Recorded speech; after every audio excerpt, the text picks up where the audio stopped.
En el momento en que el doctor miró mis análisis de sangre y se quedó pálido, supe que algo iba mal. No dijo ni una palabra. Simplemente dejó la carpeta sobre la mesa, apretó los labios y salió de la sala como si necesitara aire. A través del ventanal lo vi caminar por el pasillo con pasos rápidos, llevarse la mano a la frente y sacar el teléfono, hablando con alguien mientras negaba despacio, como si intentara procesar algo imposible. Yo seguía allí, con la mano vendada, el uniforme gris empapado en sangre seca y fresca, sentado en una camilla que crujía cada vez que respiraba hondo. 10 minutos después, que se sintieron como una hora, 3 especialistas llenaron aquella diminuta sala de urgencias y me miraron como si estuvieran viendo a un fantasma. No con lástima, no con preocupación, sino con una incredulidad total que me heló más que cualquier diagnóstico fatal.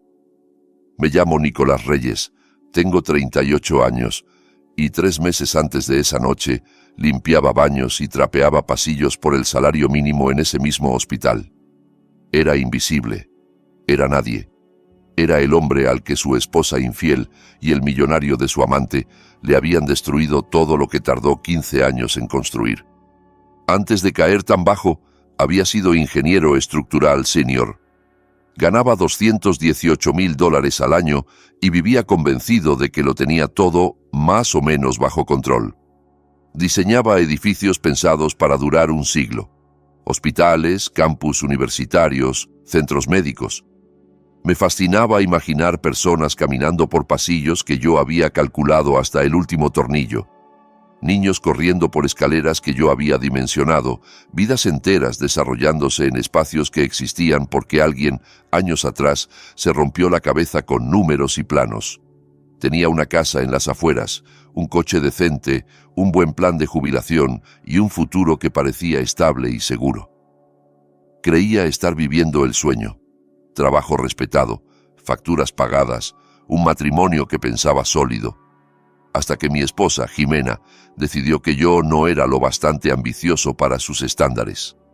Jimena encontró a un inversionista tecnológico llamado Víctor Salgado, un hombre con $60 millones, un yate y todas las cosas que ella creía que merecía. No solo me dejó, ayudó a Víctor a quemar mi carrera hasta los cimientos con una precisión quirúrgica. Víctor hizo las llamadas adecuadas a las personas adecuadas. Yo nunca escuché esas conversaciones, pero vi los resultados.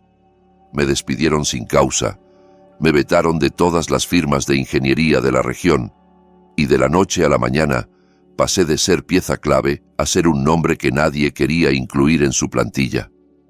Vi cómo mis ahorros se iban agotando, mientras Jimena se quedaba con la casa y con la mitad de todo lo demás. La noche en que empecé mi trabajo de conserje, ella me envió una foto suya en el yate de Víctor, en algún lugar del Caribe. Llevaba un bikini blanco, una copa de champán y una sonrisa de anuncio. El mensaje que acompañaba la foto tenía solo 2 palabras que siguen resonando en mi cabeza. Disfruta la pobreza.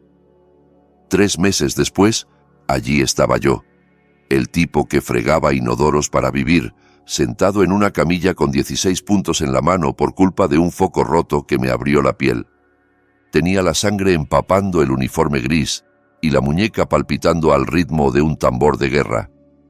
Había perdido suficiente como para preocupar a las enfermeras. Vi el brillo profesional en sus ojos cuando midieron mi presión, el gesto rápido con el que llamaron a otro médico. Me hicieron análisis. Protocolo estándar para una herida tan profunda, me dijeron. Yo esperaba que me dijeran que estaba anémico, tal vez diabético, quizá algo peor. En ese momento casi deseaba que fuera algo fatal. Sonará dramático, pero cuando llevas meses sintiendo que cada día es peor que el anterior, la idea de que todo termine de golpe deja de ser terrorífica y empieza a parecer descanso. Pero cuando el doctor Raúl Andrade volvió con 3 especialistas, cuando cerraron la puerta, arrimaron sillas y se sentaron frente a mí, como si fueran a darme una noticia capaz de destrozarme la vida, entendí que aquello era algo completamente distinto. La jefa de genética se sentó a mi lado, con una tablet en la mano, y me hizo una pregunta que parecía no tener nada que ver con mi mano. señor Reyes. ¿Su padre fue adoptado? Le contesté que sí. Mi padre, Jorge Reyes, había sido adoptado de bebé en 1952. Nunca conoció a sus padres biológicos, jamás los buscó, murió convencido de que el pasado no importaba. De niño me contaba esa historia con una tranquilidad que me confundía. Un bebé dejado en un orfanato, una pareja obrera sin muchos recursos que decide llevárselo a casa, una vida sencilla construida a base de turnos en la acería y comida caliente en la mesa. La doctora asintió despacio, como si esa pieza encajara exactamente donde debía en un rompecabezas que yo ni siquiera sabía que existía. Luego pronunció un apellido que cualquiera en mi estado habría reconocido, un nombre asociado a altos hornos, rascacielos y miles de millones de dólares en fundaciones benéficas. Un apellido que pertenecía a una de las familias más ricas de la historia del país. Señor Reyes, dijo con calma, cada palabra pesada como plomo, según su perfil genético, usted es nieto biológico de Elías del Bosque. Elías del Bosque había muerto 2 meses antes, a los 94 años. Su patrimonio rondaba los 9.000 millones de dólares. Su rostro había estado en las noticias, en portadas de revistas, en documentales sobre el hombre de acero que había levantado un imperio industrial. No tenía herederos vivos. Su único hijo había muerto décadas atrás sin dejar descendencia, o eso creía todo el mundo. La doctora explicó que ese hijo sí había tenido un bebé, un niño nacido en secreto y entregado en adopción para proteger el apellido de la familia. Ese bebé era mi padre, y eso significaba que yo era el único heredero vivo de todo ese imperio. La habitación empezó a dar vueltas. Los puntos de mi mano latían al ritmo de mi pulso. Me zumbaban los oídos tan fuerte que apenas escuché lo que dijo después. Recuerdo palabras sueltas. Testamento, descendencia biológica, pruebas adicionales, confidencialidad. 3 meses antes, mi esposa infiel me había mandado un mensaje diciéndome que disfrutara la pobreza. Esa noche, en urgencias, cubierto de mi propia sangre, descubrí que la pobreza estaba a punto de convertirse en un recuerdo lejano, y que la venganza iba a volverse muy, muy asequible. Durante 15 años creí estar viviendo el sueño. Me levantaba cada día a las 6, con el sonido del despertador mezclándose con el aroma del café que yo mismo ponía en la cafetera antes de acostarme.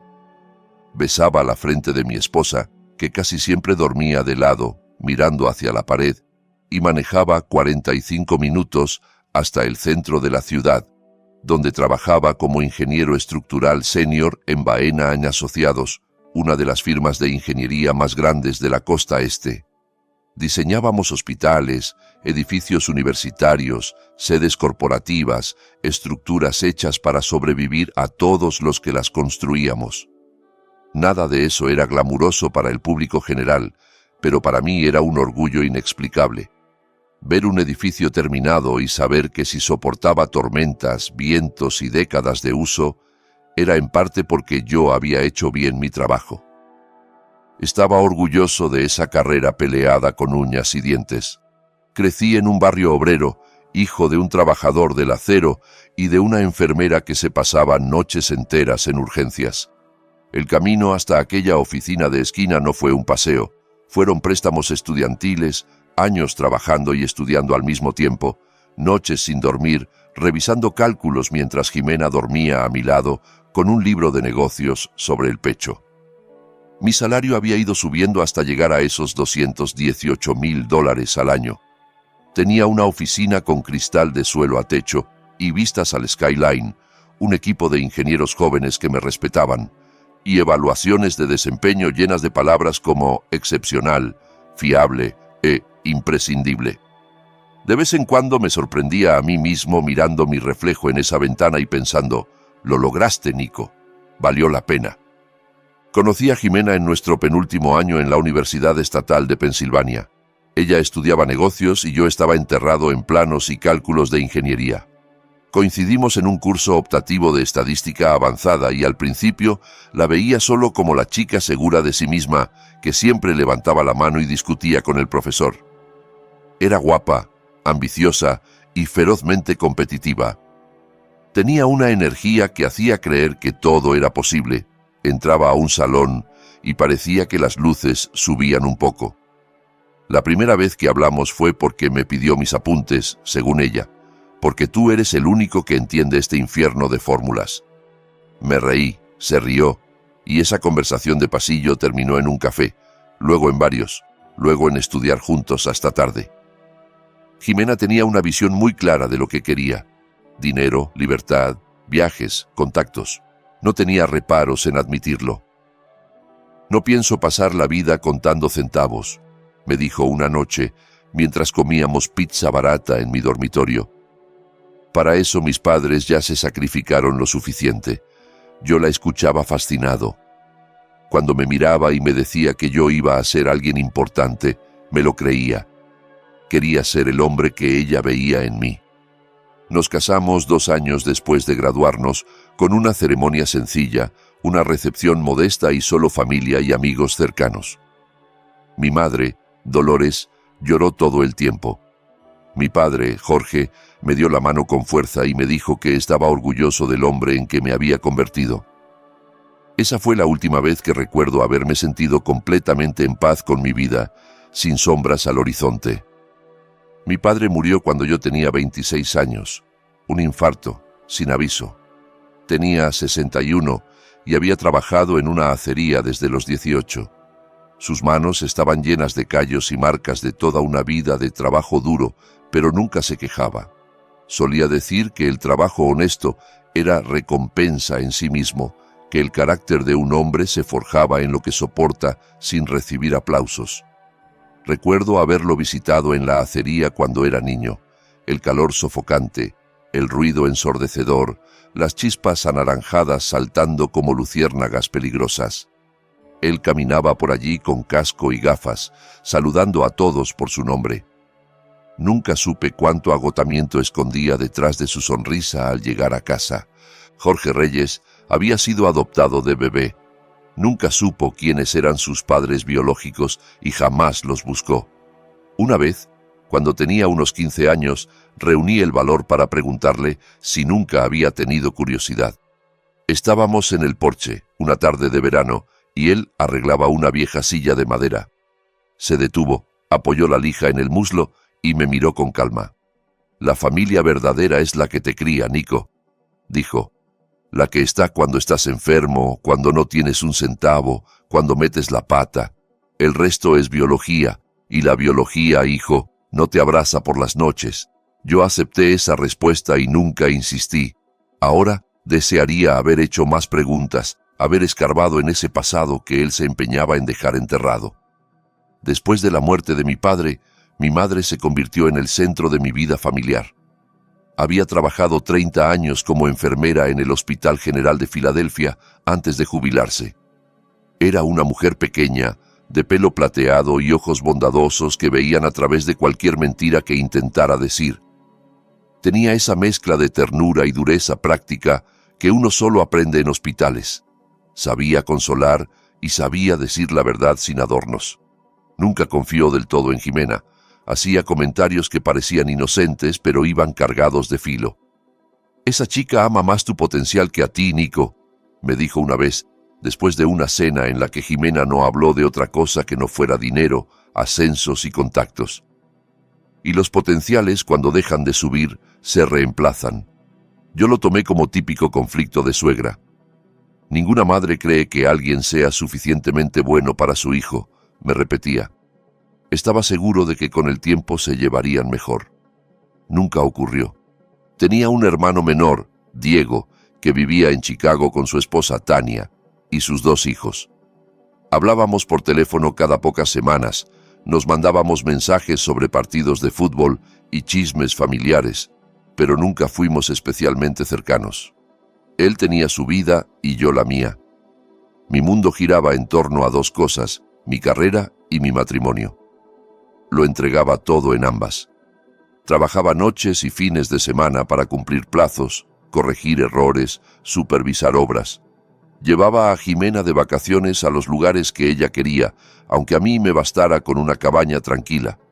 Le compraba joyas por aniversario y flores sin motivo.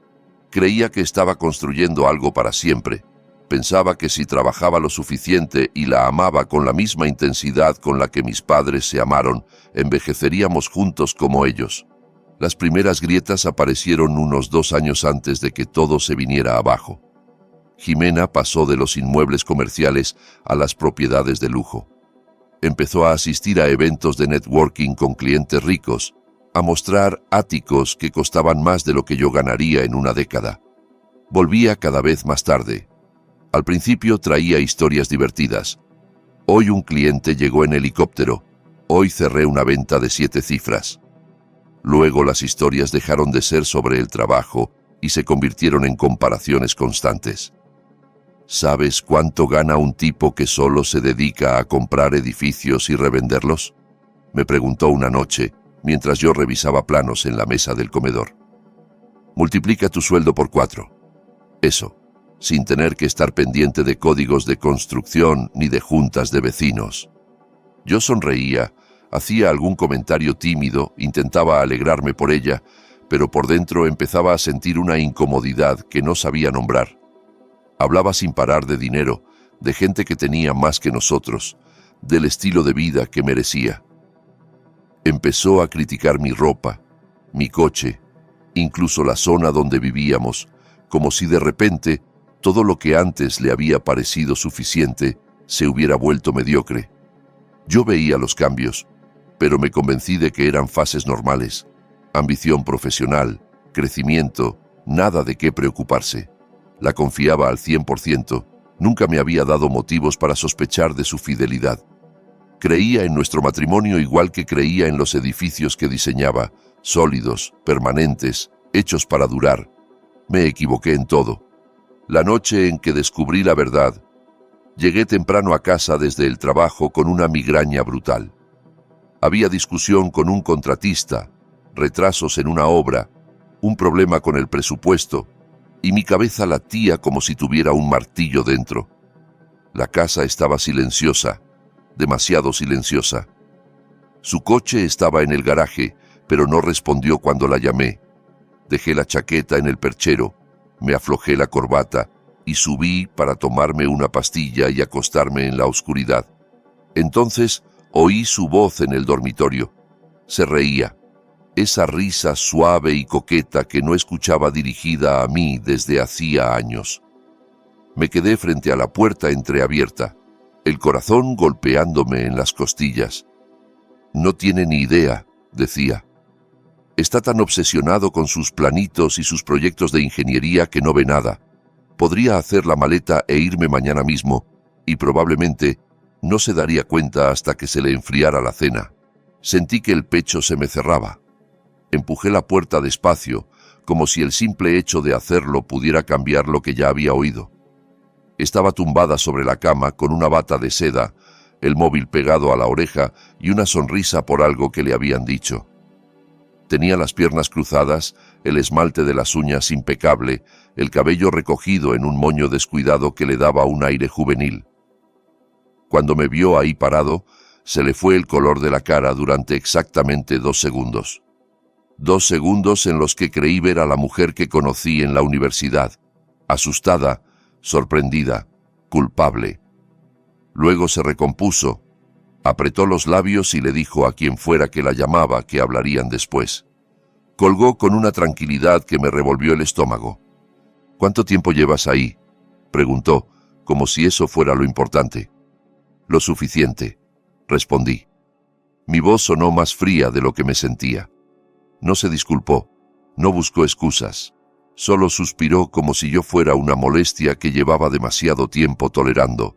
Se levantó de la cama, se ató la bata con un nudo firme y fue hacia el armario, dándome la espalda. Se llama Víctor Salgado, dijo, mientras corría las perchas de un lado a otro. Es cliente mío, llevamos viéndonos como 8 meses. 8 meses, lo dijo como quien confiesa que lleva meses en un gimnasio nuevo y se le olvidó comentarlo. Sentí que las rodillas se me aflojaban. Me apoyé en el marco de la puerta para no caerme. ¿Por qué?, alcancé a decir, sabiendo que ninguna respuesta me iba a servir. Se giró, apoyando la mano en la puerta del armario, y me miró con una mezcla de impaciencia y condescendencia que me perforó. Porque Víctor está yendo a lugares, Nico. Tiene 60 millones de dólares. Me lleva a París un fin de semana cualquiera. Me presenta a gente que de verdad importa. Tú me llevas a un restaurante de cadena y hablas de cargas de concreto y tensiones. ¿De verdad no ves la diferencia? Quise gritar, tirar algo, romperlo todo, preguntarle si aquellos años compartidos no valían nada, si las tardes en las que lloró en mis brazos por una venta perdida se habían borrado de su memoria. Pero solo me quedé ahí, en shock, mientras la mujer a la que había amado 15 años desmontaba nuestro matrimonio con la frialdad de quien devuelve una prenda que no le quedó bien. Quiero el divorcio, añadió, como si fuera la conclusión lógica de un informe de negocios. Ya hablé con un abogado. No dormí esa noche. No lloré. Me senté en el sofá con las manos entrelazadas, mirando a la nada mientras los minutos se arrastraban. Escuché cómo ella se duchaba, cómo hablaba por teléfono en voz baja, cómo finalmente cerraba la puerta del dormitorio. En algún momento de la madrugada, me levanté, fui a la cocina y encontré sobre la mesa una carpeta con papeles perfectamente organizados. La primera página tenía el logo de un despacho de abogados y mi nombre en letras mayúsculas. Jimena no solo me estaba dejando, lo había planeado con tiempo, con calma, con estrategia. Los siguientes 3 meses fueron los peores de mi vida. Jimena se mudó al ático de Víctor mientras nuestros abogados se despedazaban por los bienes. Ella quería la casa, la mitad de mi fondo de retiro, pensión conyugal, porque decía que su carrera se había resentido por apoyarme a mí. La crueldad de ese argumento me hacía hervir la sangre. Yo la había apoyado en cada cambio de rumbo profesional, en cada nueva certificación, en cada evento de networking que la dejaba fuera de casa hasta medianoche. Recordé todas las veces que cociné solo, que cené recalentado para que ella pudiera quedarse en una cena con clientes. Pero en la mesa de negociaciones, esos sacrificios no significaron nada. Solo contaban firmas, números y cláusulas. La devastación económica, sin embargo, no fue nada comparada con lo que vino después. 3 semanas después de que Jimena presentara la demanda de divorcio, me llamaron a la oficina de Ricardo Baena, el director general de la firma. Ricardo era un hombre alto, de pelo canoso y ojos fríos, de esos que calculan el costo y el beneficio de cada palabra antes de pronunciarla. Había levantado Baena Asociados desde cero y la dirigía como un reino en el que su palabra era ley. Su secretaria me pidió que esperara unos minutos. Desde el pasillo vi su silueta detrás del vidrio esmerilado, hablando por teléfono, la mandíbula tensa. «Siéntate, Nicolás», dijo cuando por fin me hizo pasar. No me ofreció café ni agua, ni siquiera una sonrisa. Miraba una carpeta sobre la mesa como si contuviera algo que le quemaba los dedos. «Estamos reestructurando el departamento de ingeniería», empezó, usando un tono que ya había escuchado 1000 veces en reuniones cuando había que despedir a alguien. «Tu puesto ha sido eliminado con efecto inmediato. Recursos Humanos tramitará tu liquidación». Sentí como si me dieran un puñetazo en el estómago. ¿Eliminado? Ricardo, llevo 15 años aquí. Tengo evaluaciones impecables. Acabamos el proyecto del Centro Médico de Harrisburg 2 meses antes de plazo y por debajo del presupuesto. Esto no tiene sentido. La decisión está tomada, respondió finalmente, levantando la vista por primera vez. Su mirada me dejó claro que aquello no tenía nada que ver con mi desempeño. La empresa necesita ser ágil en este entorno. No puedo entrar en detalles. Seguridad te acompañará para recoger tus cosas. No puedo entrar en detalles. Significaba, no puedo admitir que un inversor con muchos millones y campo de golf ha pedido tu cabeza. Más tarde supe lo que realmente había pasado. Víctor Salgado tenía inversiones en varias constructoras que trabajaban regularmente con Baena y Asociados. Además, Jugaba golf con Ricardo todos los domingos en un club exclusivo de las afueras. Víctor había hecho llamadas, había susurrado en los oídos adecuados. No le bastó con arruinar mi matrimonio, también quiso destruir mi carrera. El finiquito fue insultante, 8 semanas de sueldo por 15 años de entrega. Mi abogado dijo que podía pelearlo, pero el juicio costaría más de lo que podría recuperar y tomaría años. El sistema legal está diseñado para quienes pueden esperar años por justicia. Yo no podía esperar ni semanas para llenar la nevera. Envié mi currículum a todas las firmas de ingeniería en 100 millas a la redonda. Llamé, escribí, contacté con excompañeros y con todo aquel que pudiera recomendarme. Las respuestas eran siempre las mismas: rechazos educados, plazas que ya se habían cubierto, entrevistas que terminaban con promesas de llamar que nunca se cumplían. No entendía qué pasaba hasta que un excompañero, Miguel, me invitó a una cerveza en un bar donde solíamos celebrar los cierres de proyectos. Tenía esa mirada incómoda de quien viene a darte una mala noticia que no quiso dar por teléfono. «Nico, te lo digo porque eres mi amigo», empezó jugando con el vaso. «Víctor está haciendo llamadas, tío.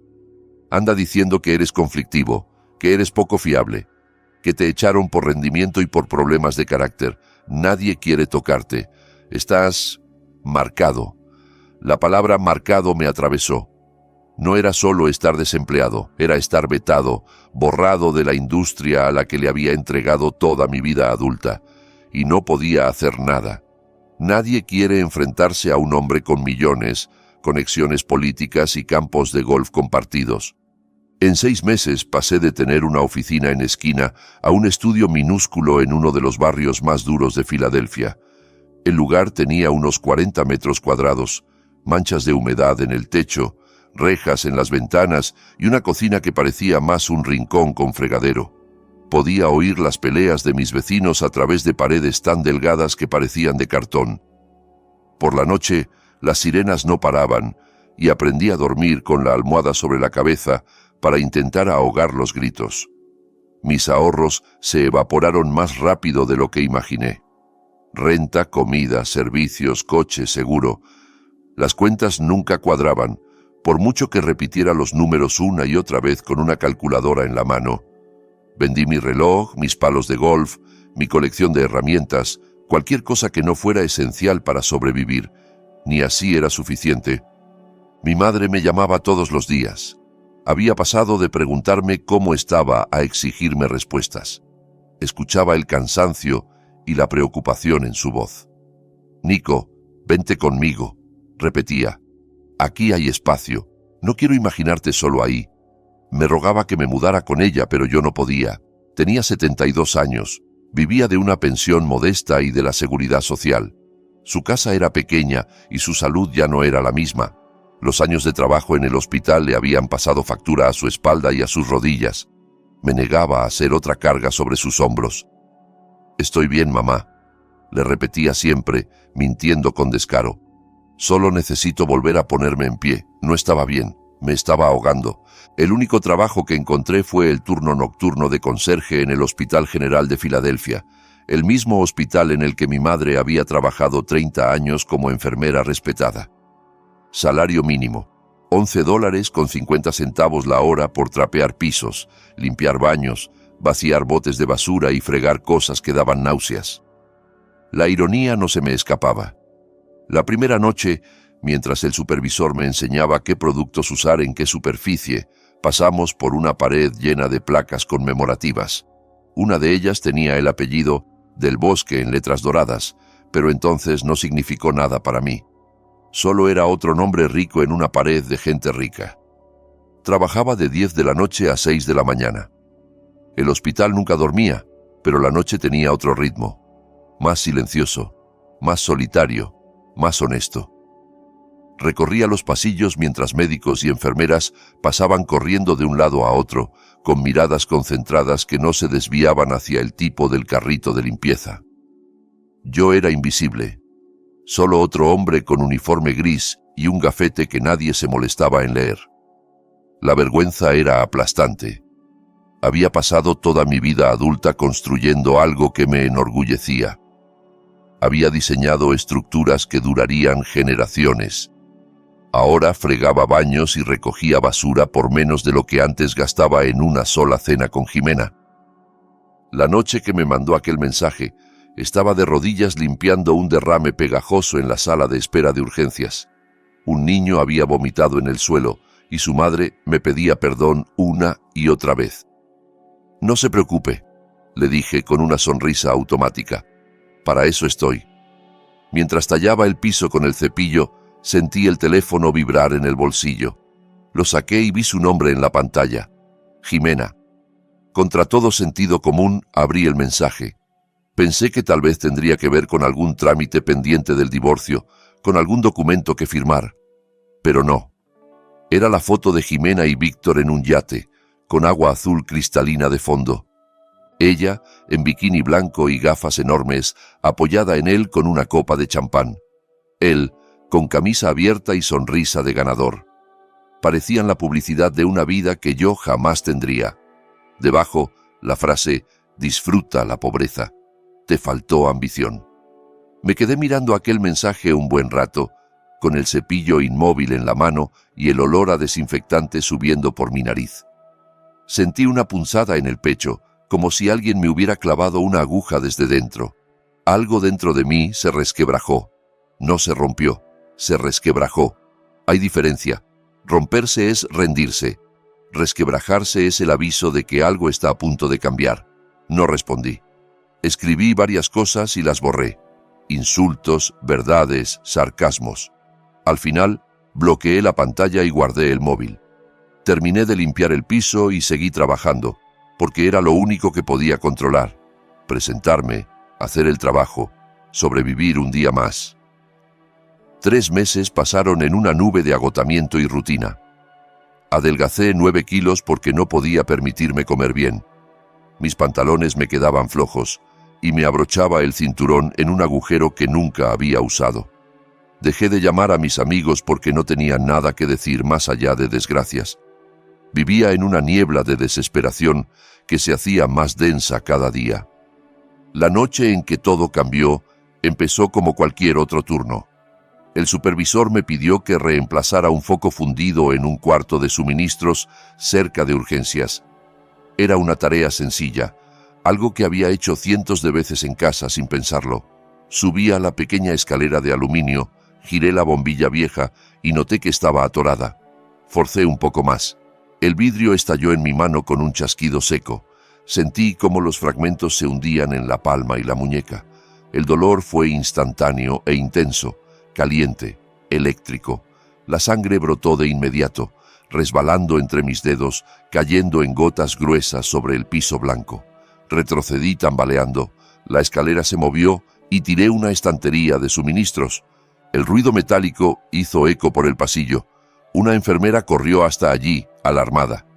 Me encontró sentado contra la pared, la espalda apoyada en el azulejo frío, presionando un trapo sobre la mano, mientras la sangre lo empapaba y se desbordaba por los lados. Me mareaba. Todo daba vueltas y veía puntitos negros en los bordes de mi visión. «Tranquilo, tranquilo», decía ella, agachada a mi lado. «Respira». Llamó ayuda y de pronto yo era el paciente en vez del tipo que limpiaba el piso. Me llevaron a urgencias, me tumbaron en una camilla y empezaron a trabajar en mi mano con rapidez. Un médico joven, el doctor Raúl Andrade, examinó la herida y dijo que necesitaría puntos, 16 al final. Raúl fue calmado, profesional, con unos ojos amables que no miraban a través de mí como los demás.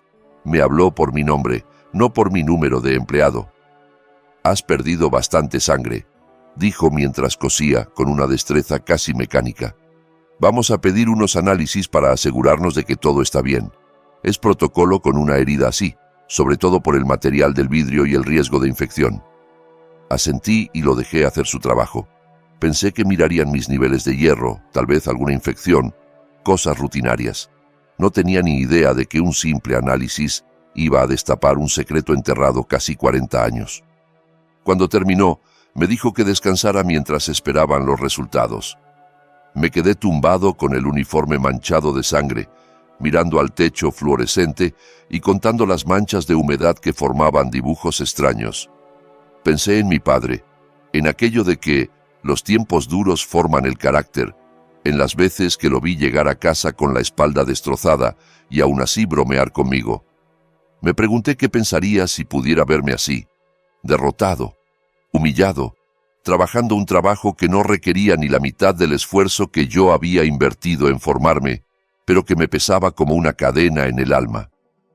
No lo sabía, pero estaba a punto de descubrir cosas sobre él que cambiarían todo lo que yo creía saber sobre mi familia, mi sangre y mi lugar en el mundo. Raúl volvió 1 hora después, pero no venía solo. 2 médicos más entraron con él, con expresiones difíciles de leer, y se quedaron al pie de la cama, cruzando miradas como si discutieran en silencio quién hablaría primero. Yo me incorporé un poco, sintiendo cómo la mano vendada latía bajo las gasas. «Señor Reyes», dijo al fin Raúl, «encontramos algunas anomalías en su sangre. He pedido a unos colegas que consulten su caso». Se me heló el estómago. Pensé en lo peor: cáncer, leucemia, alguna enfermedad rara que pusiera punto final a mi triste historia. Una parte de mí sintió hasta alivio, y eso me asustó más que cualquier diagnóstico. «Dígamelo», pedí. «Sea lo que sea, puedo con ello». Raúl negó con la cabeza despacio. «No es lo que cree», respondió. «No se trata de una enfermedad. Encontramos marcadores genéticos inusuales que activaron una alerta en la base de datos del hospital. Antes de que pudiera preguntar qué significaba eso, la puerta se abrió de nuevo. Entró una mujer mayor, bata blanca impecable, gafas de montura fina y un aire de autoridad que hizo que los demás se hicieran a un lado de forma casi instintiva. «Señor Reyes, soy la doctora Paula Vela, jefa del Departamento de Genética del Hospital General de Filadelfia», se presentó extendiendo una mano firme. «Siento la intromisión, pero lo que hemos visto en sus análisis es bastante extraordinario». Acercó una silla a mi cama y se sentó. Los demás se quedaron de pie, observándome con una intensidad que me erizaba la piel. «Necesito hacerle algunas preguntas sobre su historia familiar», continuó. «En concreto, sobre su padre. ¿Fue adoptado?». La pregunta me descolocó. «Sí», respondí. «Lo adoptaron de bebé en 1952. Nunca supo quiénes eran sus padres biológicos». «¿Y nunca intentó buscarlos? ¿No dejó ningún registro, ninguna pista, algún comentario sobre un apellido, una ciudad?». «Nada», dije, sintiendo una especie de culpa absurda por no tener más información. «Siempre decía que la familia es la que te cría». No hablaba de otra cosa. Ella guardó silencio unos segundos y luego se inclinó hacia mí, usando un tono suave pero muy preciso. «Su sangre contiene marcadores genéticos que solo hemos encontrado una vez en toda nuestra base de datos», explicó. «Pertenecen a una familia cuyas historias clínicas conservamos desde hace décadas porque han hecho donaciones enormes a este hospital». Se me secó la boca. «¿Qué familia?», pregunté, aunque una parte de mí ya temía la respuesta. «La familia del Bosque», dijo. El apellido me cayó encima como un ladrillo. Todo el mundo en Pensilvania conocía a los del Bosque. Elías del Bosque había levantado un imperio del acero a principios de 1900 y se convirtió en uno de los hombres más ricos del país. La Fundación del Bosque había donado cientos de millones de dólares a hospitales, universidades y organizaciones benéficas. Su nombre estaba en edificios, becas y centros de investigación por todo el estado. Elías había muerto 2 meses antes, a los 94 años. Su muerte llenó las noticias porque dejó un patrimonio de más de 9.000 millones de dólares. Pero había un problema con la herencia que abogados y periodistas discutían desde entonces. Elías no tenía herederos vivos. Su único hijo, Francisco del Bosque, había muerto en un accidente de coche en 1985. Nunca se casó ni tuvo hijos. O eso decía la versión oficial. Cuando falleció, El testamento de Elías dejaba claro que toda la fortuna iría a cualquier descendiente biológico. Si no existía ninguno, el patrimonio se disolvería y se repartiría entre distintas fundaciones. La doctora Vela me miraba con atención mientras las piezas se encajaban en mi cabeza, una a una, con un ruido seco. «Señor Reyes», continuó, «según su perfil genético, usted es nieto biológico de Elías del Bosque. Su padre, Jorge, era hijo ilegítimo de Francisco del Bosque. Nació en 1952, fruto de una relación con una mujer que trabajaba en la finca de la familia. El embarazo se ocultó y el bebé se entregó en adopción para proteger la reputación de los del Bosque. Los registros de esa adopción fueron sellados, pero el ADN no miente. Repetimos la prueba 3 veces. Usted es nieto de Francisco del Bosque. Usted es, en este momento, el único heredero vivo de la fortuna del Bosque». Me quedé sin aire. La sala parecía encogerse, o tal vez era yo quien se hacía más pequeño dentro de aquella camilla. «Eso es imposible», susurré. «Mi padre no era nadie. Trabajó toda su vida en una acería. Nunca tuvo dinero ni contactos. Él nunca supo quién era realmente», dijo ella con suavidad. «Los registros de adopción fueron sellados. La familia se aseguró de eso. Pero el testamento de Elías se redactó con claridad. Cualquier descendiente biológico. Eso incluye hijos ilegítimos, nietos, bisnietos. Incluye a personas como usted, que no tenían ni idea de dónde venían sus raíces». Las semanas siguientes fueron un huracán de abogados, pruebas de ADN y atención mediática. Una parte de mí quería salir corriendo, esconderse bajo las sábanas de mi estudio y fingir que nada de aquello estaba pasando. Otra parte, la que se había resquebrajado con el mensaje de Jimena, se aferró a la idea de que tal vez, por primera vez en mi vida, la balanza se inclinaba a mi favor. El equipo legal de la Fundación del Bosque impugnó mi reclamación al principio. Llevaban meses preparando la distribución del patrimonio según las cláusulas benéficas del testamento. Que de pronto apareciera un conserje diciendo ser el heredero perdido sonaba a guión de película barata. Pero las pruebas eran innegables. 3 laboratorios independientes confirmaron mi vínculo genético con la familia. Genealogistas rastrearon la adopción de mi padre hasta un orfanato católico de Pittsburgh que, casualmente, había recibido donaciones importantes de la familia del Bosque en 1952, el mismo año en que Jorge nació y fue entregado. Encontraron registros antiguos, anotaciones a lápiz en libros polvorientos, cartas discretas entre un abogado y una monja. Cada documento era un eslabón más en una cadena que unía a Jorge Reyes, el obrero de acero, con Francisco del Bosque, el heredero soltero de un magnate del acero. Recuerdo la primera vez que entré en el despacho del bufete que aceptó representarme. Las paredes estaban cubiertas de diplomas y fotografías de juicios históricos. Yo llevaba mi mejor camisa, que ya no era tan nueva, y un saco que me quedaba un poco grande después de adelgazar. El socio principal, un hombre de unos 50 y tantos llamado Alan Pierce, me estrechó la mano con firmeza. «Señor Reyes, si lo que dice es cierto y las pruebas genéticas se sostienen, esta puede ser una de las reclamaciones de herencia más importantes de la década. Pero le advierto, van a intentar destruirlo. Van a escudriñar su vida, su pasado, sus redes sociales, su trabajo como conserje, todo. ¿Está preparado para eso?» No estaba preparado, pero asentí. Ya no me quedaba mucho que perder. La batalla legal duró 6 semanas, aunque a mí me parecieron 6 años.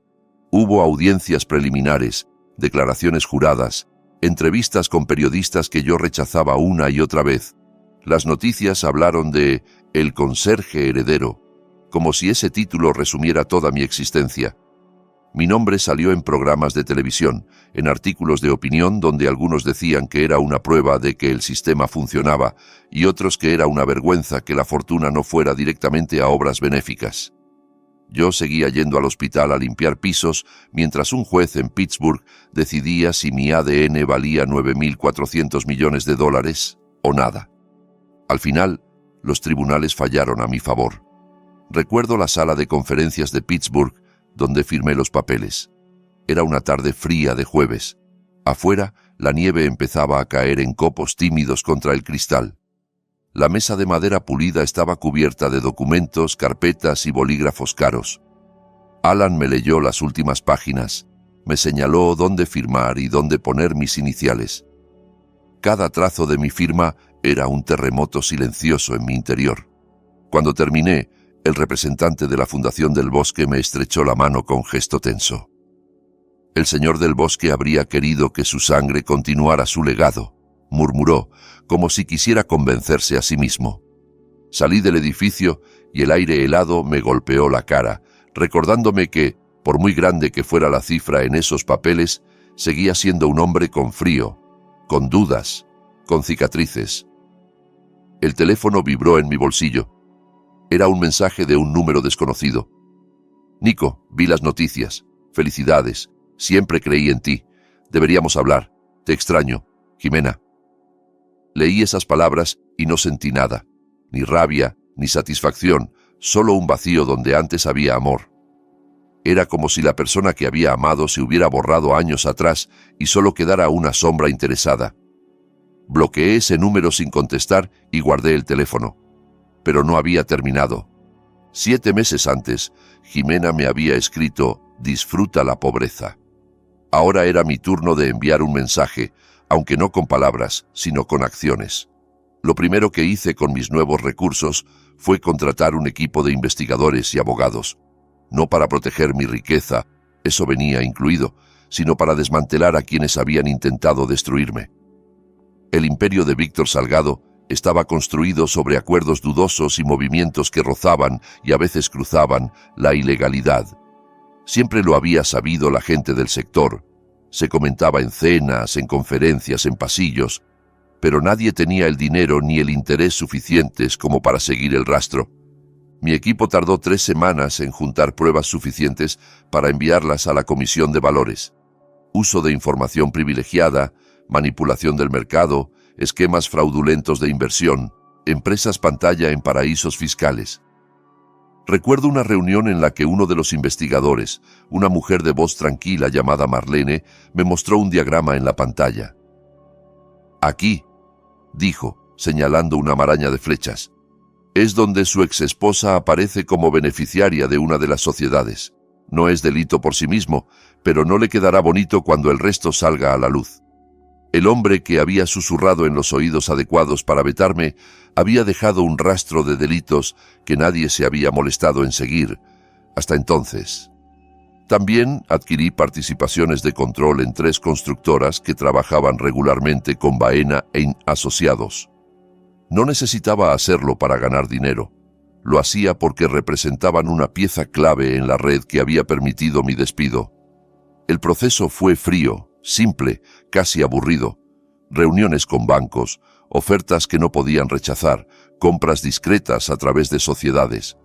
Cuando todo estuvo en su sitio, hice una llamada muy personal a Ricardo Baena, el hombre que me había despedido sin pestañear porque un inversor rico se lo pidió. «Señor Baena, habla Nicolás Reyes», dije cuando respondió. «Quizás se acuerde de mí. Soy el ingeniero al que despidió hace 7 meses, porque Víctor Salgado juega golf con usted los domingos». Hubo un silencio pesado al otro lado de la línea. Escuché su respiración, un carraspeo, el crujido de una silla. «Nicolás», empezó, «lo llamo para informarle de que Grupo del Bosque está rescindiendo todos sus contratos con su firma, con efecto inmediato». Lo interrumpí. «Y también para avisarle de que Víctor Salgado está siendo investigado por fraude bursátil, gracias a información que yo mismo entregué a las autoridades.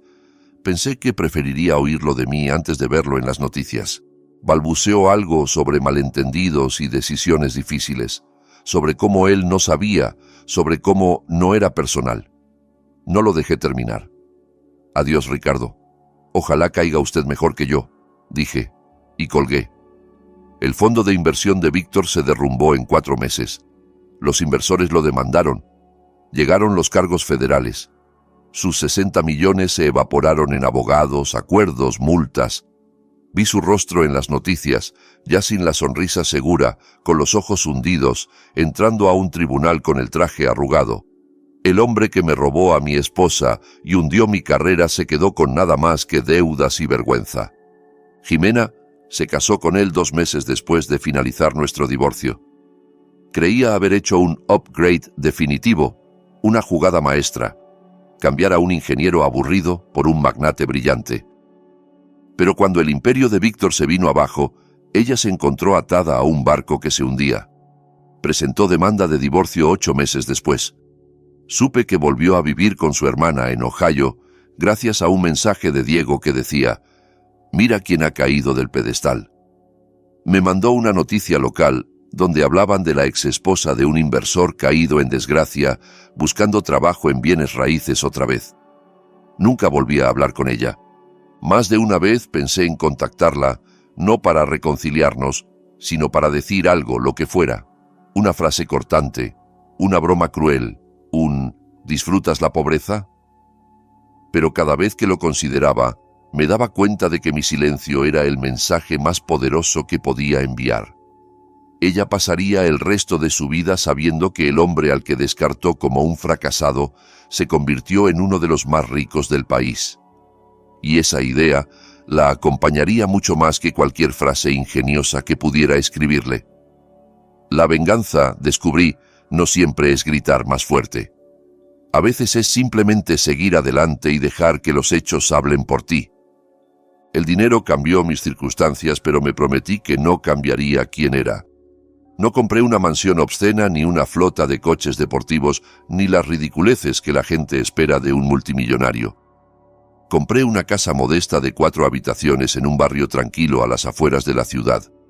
Tenía jardín para que mi madre pudiera plantar sus rosales, una cocina amplia donde me gusta cocinar los domingos y un pequeño despacho lleno de libros y planos. Contraté a un pequeño equipo para ayudarme a gestionar mis asuntos porque la magnitud de la fortuna daba vértigo. Viví de forma sencilla, porque la sencillez me recordó qué es lo que de verdad importa y porque, después de haber dormido en un estudio diminuto con sirenas de fondo, cualquier cosa mejor ya me parecía lujo. La primera decisión grande que tomé fue donar $4.000 millones a la Fundación del Bosque. Elías había pasado su vida construyendo algo que le sobreviviera. Yo quería honrar ese legado, no solo aprovecharme de él.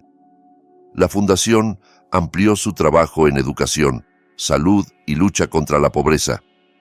Me involucré personalmente en decidir a dónde iba el dinero, y cada proyecto que aprobaba era una forma de reconciliarme con el hecho de haber recibido tanto de golpe.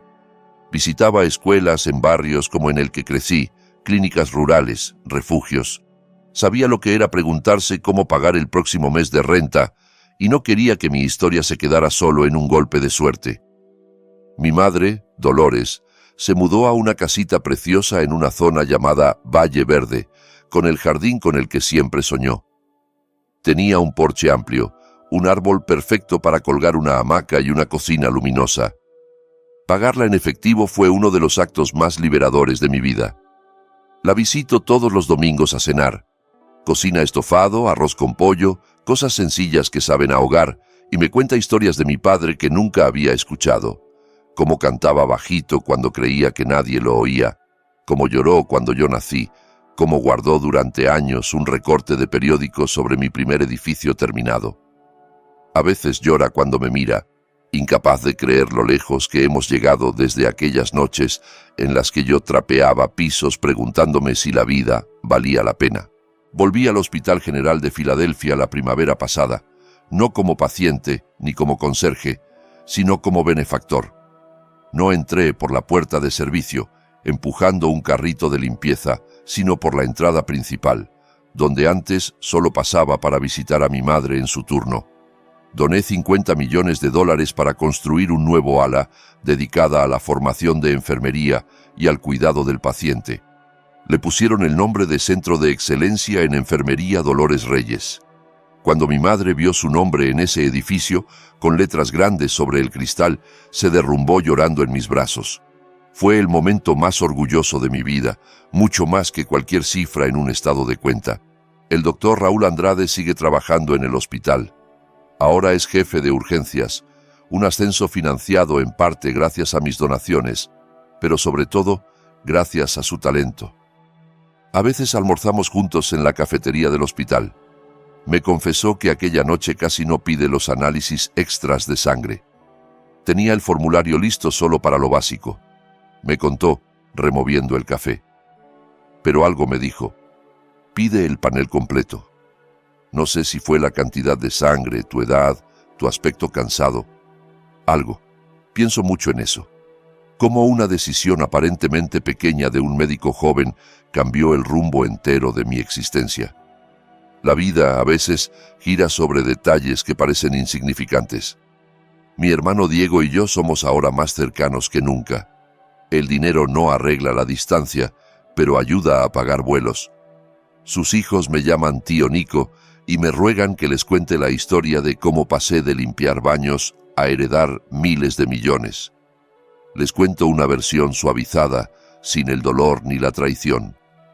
Les hablo de su abuelo Jorge, del orfanato, de un testamento antiguo y de un médico que decidió mirar más a fondo. No necesitan saber de las noches en las que me preguntaba si alguien notaría mi ausencia. Solo necesitan saber que su tío no se rindió, que a veces la vida da giros que nadie ve venir, pero que esos giros solo te encuentran si sigues en movimiento. En esos meses oscuros aprendí algo que ningún dinero puede enseñar. Tu momento más bajo no es tu final, es un punto en el camino, no una pared. La noche en que me senté en la camilla, con la sangre empapando el uniforme, no tenía nada, ni carrera, ni matrimonio, ni esperanza. Estaba listo para rendirme a la oscuridad. Pero seguí presentándome. Seguí poniendo un pie delante del otro, incluso cuando cada paso parecía inútil. No sabía que mi sangre escondía un secreto valorado en miles de millones. No sabía que mi padre era el hijo oculto de una de las familias más ricas del país. Solo sabía que rendirme no era opción, porque mi madre me había criado mejor y mi padre me había enseñado que el carácter se forja en la resistencia, no en la comodidad. El ADN en mis venas no me salvó. El dinero no me salvó.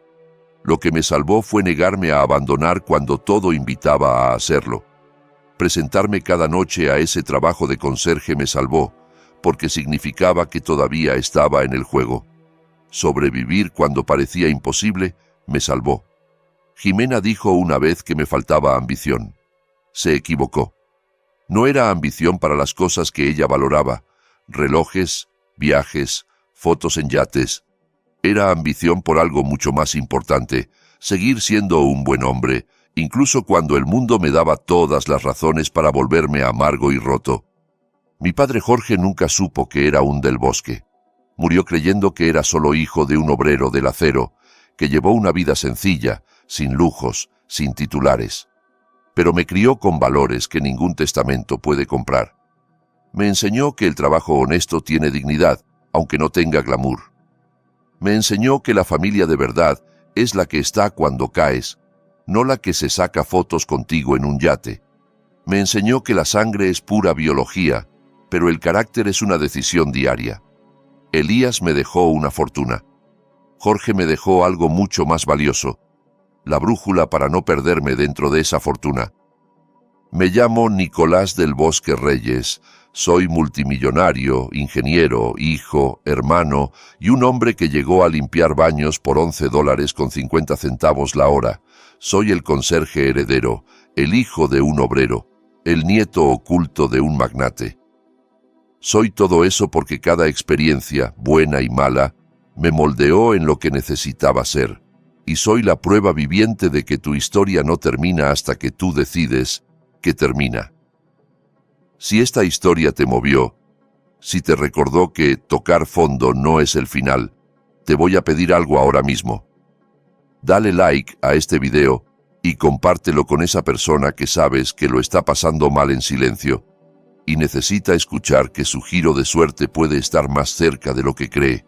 Déjame un comentario y cuéntame qué parte de esta historia te golpeó más fuerte. Leo absolutamente todos y me encanta saber de ti. Y si todavía no estás suscrito al canal, ¿Qué estás esperando?